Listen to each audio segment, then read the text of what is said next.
Doctor Ishar, cholesterol होता क्या है बेसिकली हमारे देखने वालों की अंडरस्टैंडिंग के लिए? अच्छा, कोलेस्ट्रॉल जो है ना, हम बेसिकली फैट्स कंज्यूम करते हैं अपनी डाइट से।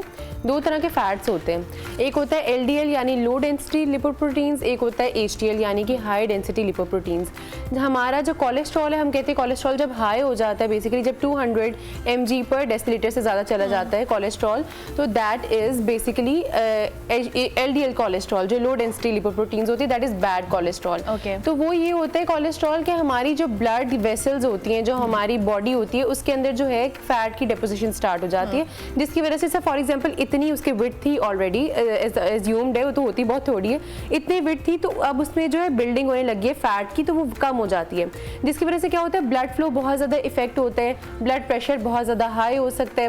प्लस कोलेस्ट्रॉल से बहुत ज़्यादा कॉम्प्लिकेशंस और भी आती हैं। सिर्फ हमारी ये नहीं कि हमारे सिर्फ वेसल्स में या वैसे ही फैट बिल्डअप कर रहा होता है, इसमें ये होता है हमारी हार्ट हेल्थ बहुत इफेक्ट होती है। हमारे हार्ट के प्रॉब्लम्स होते हैं, जिसमें नॉर्मल से नॉर्मल हार्ट प्रॉब्लम से लेकर हार्ट अटैक तक भी जा सकता है, तो ये प्रॉब्लम्स कॉज करता है। उसके अलावा हमारे ब्रेन को भी इफेक्ट कर सकता है। जिस तरह के हम लोग देखते हैं कि स्ट्रोक्स हो जाते हैं, वो भी इस वजह से होता है क्योंकि हमारे ब्लॉकेजेस बहुत ज़्यादा होती हैं। इसके अलावा हमारी वैसे भी नॉर्मल फंक्शनैलिटीज़ को इफेक्ट करता है, फैटी लिवर हो जाता है, हमारी बॉडी उस तरह सिंथेसाइज नहीं कर सकती चीज़ों को। तो फैट बेसिकली किसी भी ऑर्गन पे अच्छा नहीं है। हार्ट पे आएगा तो ऑब्वियसली हार्ट अटैक्स कॉज करेगा, वैसे ही हमारी जो है बहुत प्रॉब्लम फिर कॉज कर देता है। तो उसमें ये होता है कि हमें गुड फैट की क्वांटिटी को बढ़ाना होता है। लोग ना कंफ्यूज कर जाते हैं, लोगों को लगता है कि फॉर एग्जांपल जिस तरह ऑलिव ऑयल है या फिर ऑलिव्स हैं या फिर नट्स हैं, वो गुड फैट है। हम जब लोगों को बताते हैं कि ये फैट्स हैं, तो लोग उन्हें भी अवॉइड करने लग जाते हैं कि हमने फैट वाली कोई भी चीज़ नहीं लेनी। वेयरएज़ हमें गुड फैट्स को इंक्रीज करना है और बैड फैट्स को हमने लिमिट करना है। तो ये होता है कोलेस्ट्रॉल जो बेसिकली है हमारी बॉडी के लिए ज़रूरी भी है। मतलब गुड कोलेस्ट्रॉल जो है हमारी स्किन के लिए बहुत अच्छा है। अगर हमारी स्किन पे कोई भी फैट नहीं होगा या गुड फैट नहीं होगा, तो आप में एजिंग बहुत जल्दी आ जाएगी, आपकी स्किन रिंकल्ड होगी, आपके स्किन में वैसे ही इतनी ज़्यादा वो, क्योंकि ऑब्वियसली स्किन पे भी फैट की ज़रूरत है। आपकी स्किन पे फैट होगा तो वो आपकी स्किन को प्लम्प दिखाएगा, यूथफुल दिखाएगा, यंग दिखाएगा। इसी तरह हमारे बालों के लिए भी फैट की ज़रूरत है। इसी तरह हर एक ऑर्गन के लिए, हर एक चीज़ के लिए फ़ैट की ज़रूरत है, लेकिन ऑप्टिमम फैट की। जब वो एक्सेसिवली हो जाता है, डिसलिपिडेमिया हो जाता है, तो फिर वो हमारे लिए प्रॉब्लमेटिक हो सकता है। ठीक हो गया। तो ये बड़ी इंटरेस्टिंग बात ये है कि मोस्टली जब हमें डॉक्टर कहता है कि आपने फैट्स को अवॉइड करना है, तो हम गुड फैट्स को भी अवॉइड करना शुरू हो जाते हैं। साथ साथ ईशल, मुझे ये बताएं कि बहुत सारे आजकल यंग लोग, हमारे यहाँ ये प्रैक्टिस है कि हम बहुत ज़्यादा अगर मीट कंज्यूम करें तो एक आइडियल क्वांटिटी बताएं कि जिससे आपके जो कोलेस्ट्रॉल लेवल्स हैं वो इंक्रीज ना हो। और अब यंगस्टर्स में भी इस तरह का बहुत सारा इशू आ रहा है। पहले तो हम लेटर एज में सुनते थे 40 प्लस जाके लोगों को कोलेस्ट्रॉल, यूरिक एसिड, इस तरह के इश्यूज होते थे। अब यंग लोगों को भी ये इश्यूज आ रहे हैं। यंग लोगों को भी है, बिल्कुल। अच्छा, यंग लोगों में इसीलिए ये ज़्यादा इश्यूज हैं क्योंकि आपने देखा होगा बहुत ज़्यादा लोग अब कीटो डाइट फॉलो करते हैं। अब कीटो डाइट आपको अलाउ करती है कि आपने जो है सिर्फ प्रोटीन एंड फैट खाना है, और कीटो डाइट में आपको ये भी अलाउड होता है कि आप डीप फ्राइड खा लें, आप उसमें चीज़ का जितना मर्जी कंटेंट डाल लें, बटर जितना मर्जी डाल लें, और प्रोटीन और उसके होता है ज़्यादा। तो लोग जनरली बहुत ज़्यादा इन्फ्लुएंस होते हैं और सोशल मीडिया मार्केटिंग स्ट्रैटेजीज से बहुत ज़्यादा। अब मैंने देखा है मीट शॉप्स भी मार्केटिंग करने के लिए कीटो प्रमोट कर रही होती हैं बहुत ज़्यादा। अब आप देखेंगे तो उसमें ये होता है कि जो हम कहते हैं ये यंगस्टर्स में ज़्यादा इशू आ रहा है, वो that is because of the social media marketing and keto diets. तो उसमें ये होता है कि कीटो डाइट्स में भी अगर आप फॉर एग्जांपल, पहली बात है carbohydrates are your best friends. Carbohydrates आपके एनिमीज़ नहीं है, आपने कार्ब्स खाने। आप कार्ब्स नहीं खाएंगे तो फिर इस तरह के प्रॉब्लम्स आएंगे। और यंग एज में बहुत ज़्यादा हार्ट अटैक्स की रेशियोज आ रही हैं यंगस्टर्स में। बड़ों में तो आती थी, अब आप सरप्राइज हो जाते हैं कि इतने ज़्यादा मोर्टेलिटी रेट्स भी हैं। अगर आप रेशियोज निकाल के देखें तो उसमें आपने करना ये है कि लीन प्रोटीन को ऑप्ट करना है। सो कुछ प्रोटीन्स इस तरह की होती हैं कि हम लोग उन्हें कहते हैं कि आप ओकेजनली ले सकते हैं, जिस तरह for example twice a week या फिर प्रॉबेबली वंस अ वीक, और मे बी बहुत ज़्यादा ओकेजनल तो थ्राइस अ वीक, इससे ज़्यादा नहीं लेना। ट्वाइस अ वीक से तो पहले आप कोशिश करें ज़्यादा ना लें। उसमें ये कि मटन और बीफ है, हम लोग मटन और बीफ को कंसिडर करते हैं कि उनमें फैट कट्स बहुत ज़्यादा होते हैं। आप कभी बीफ का स्टेक आप देखेंगे, सबसे अच्छा और सबसे फाइन क्वालिटी बीफ स्टेक वो कंसिडर किया जाता है जिसके अंदर फैट कट्स बहुत ज़्यादा हैं। जितना वो मार्बल्ड होता है उतना ज़्यादा, उतना ही वो एक्सपेंसिव होता है। तो हमने उसको जो है बहुत लिमिट करना है। अब आपने साइज़ की बात की तो 3 ounce to 6 ounce हो सकता है for the people who major on scale. 3 to 6 ounces हो सकता है। उसके अलावा आप वैसे देख लें कि जिस तरह आप हाफ चिकन फिले है उसी के साइज़ का जो थिन होता है, आप एक बीफ का स्टेक भी ले सकते हैं, मटन स्टेक भी ले सकते हैं। अगेन वो आपने ओकेजनली लेना है। मटन और बीफ क्योंकि फैट कट ज़्यादा है। अच्छा, मटन और बीफ में भी इफ़ आई रिकमेंड तो mutton is safer than beef, क्योंकि बीफ में ज़्यादा फैट कट्स है, मटन में थोड़े से उससे कम है। लेकिन जो डेली बेसिस पे प्रोटीन आपने लेनी है वो आपने लीन प्रोटीन लेनी है। उसके लिए 3 मेजर ऑप्शंस हैं। First is chicken. चिकन में भी वो कि आपने देखा होगा जो हम चिकन ब्रॉयलर यूज़ कर रहे हैं, लोग जनरली से क्लासीफाई करते हैं एज अनहेल्दी, वेयर एज हम न्यूट्रिशनिस्ट उसको क्लासीफाई करते हैं as something very healthy, because वो लीन है, उसके ऊपर फैट उस तरह नहीं है। आप देखेंगे देसी चिकन जो है उसके ऊपर फैट के कट्स बहुत ज़्यादा होते हैं, फैट बहुत ज़्यादा बिल्डअप होता है।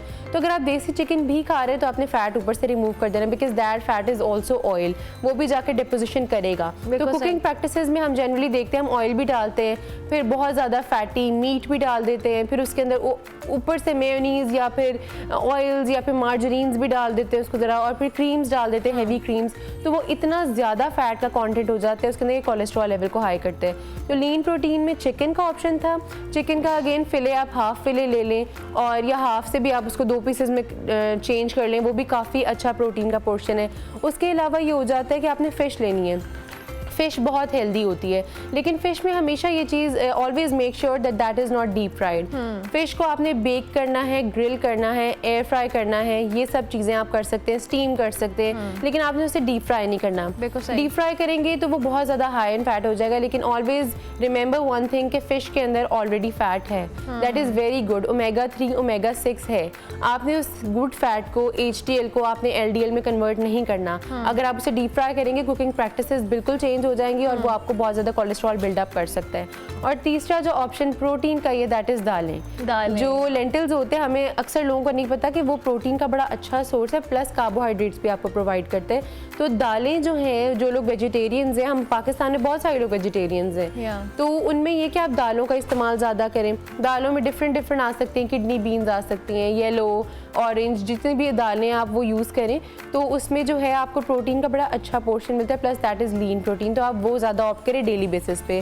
जिस दिन आप चिकन खा रहे हैं एक दिन फॉर एग्जांपल ऑल्टरनेटिव डे पे, अगले दिन आप दाल खाएं, उसके अगले दिन आप वेजिटेबल का पोर्शन इनकॉर्पोरेट करें। वैसे वेजिटेबल कुक वेजिटेबल का कह रही हूँ, रॉ वेजिटेबल तो डेली बेसिस पे कंज्यूम करनी है। हमारा फैट बिल्डअप इसीलिए ज़्यादा होता है क्योंकि हमने फाइबर जो है नहीं रखा होता ये कि फाइबर जो है ना वो हमारे फैट को बाइंड अप करके बॉडी से बाहर फ्लश आउट कर देता है। आप देखेंगे जिस दिन हमने बहुत ज़्यादा फाइबर लिए है और बहुत ज़्यादा फैट भी लिया है, उस दिन आपका क्या होता है कि हमारे स्टूल, जो नोटिस अक्सर लोग करते हैं कि स्टूल में बड़ी ऊपर जो है ऑयली अपीयरेंस आ जाती है, तो वो इसी वजह से क्योंकि आपने फाइबर लिया है तो फाइबर उसको फ्लश आउट कर देता है। तो फाइबर का इंटेक बहुत ज़्यादा करना है। पहली चीज़ जो आप कंज्यूम करेंगे वो है सैलेड, उसके बाद आप प्रोटीन लेंगे।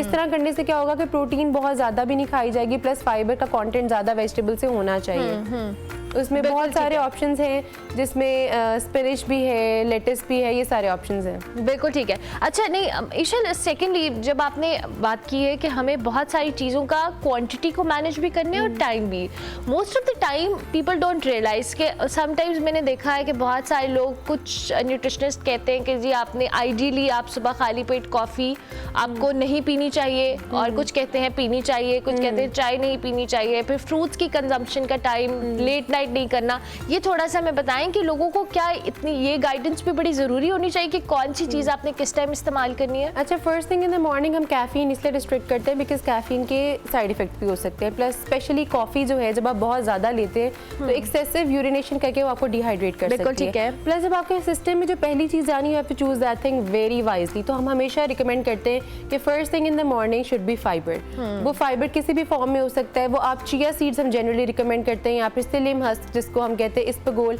हम वो रिकमेंड करते हैं कि पहली चीज़ आप वो लें, क्योंकि आपका स्टमक जो है ना उसमें नेचुरल जो एसिड होता है HCl और जो उसको लाइन अप किया होता है उसकी लाइनिंग डिस्टर्ब होने लग जाती है। जिस तरह फॉर एग्जांपल आप सुबह सुबह उठ के समथिंग वेरी स्पाइसी या रामेन या इस टाइप की चीज़ ले लेंगे तो वो आपको गैस्ट्रिक बर्निंग कॉज करेगी। व्हेयरएज आप नोटिस करेंगे कि अगर आपने पहले कोई फाइबर रिच चीज़ ली हो या for example Honey he consume किया हो, हनी वाटर, तो वो स्टमक को जाके लाइन अप कर लेगा और फिर आपको उस तरह के प्रॉब्लम्स नहीं होंगे। जब आप इन अ लॉन्गर रन सुबह first thing in the morning black black coffee लेंगे, इनिशियली बड़ा एनर्जेटिक फील करेंगे, बड़ा फीलिंग ऑफ फुलनेस आएगी, लेकिन इन अ लॉन्गर रन वो आपको प्रॉब्लम्स कॉज करेगा। स्किन पे भी इश्यूज आ सकते हैं, स्टमक इश्यूज आ सकते हैं, फिर डाइजेस्टिव इश्यूज आ रहे हैं। हमें नहीं पता लगता कि उस एक सिंपल प्रैक्टिस की वजह से हो रहा है। Whereas in a longer run ना वो फिर अल्सर्स में भी कन्वर्ट हो सकते हैं, depending upon the intensity of the coffee you having. Espresso है, क्या है, कितनी उसमें कॉफी पाउडर है, कितने लॉन्गर रन में आपने लिया था। हर चीज का एक लिमिट है और एक चीज का टाइम है। यू नेवर नो कौन सी चीज आपकी किस चीज को ट्रिगर कर दे।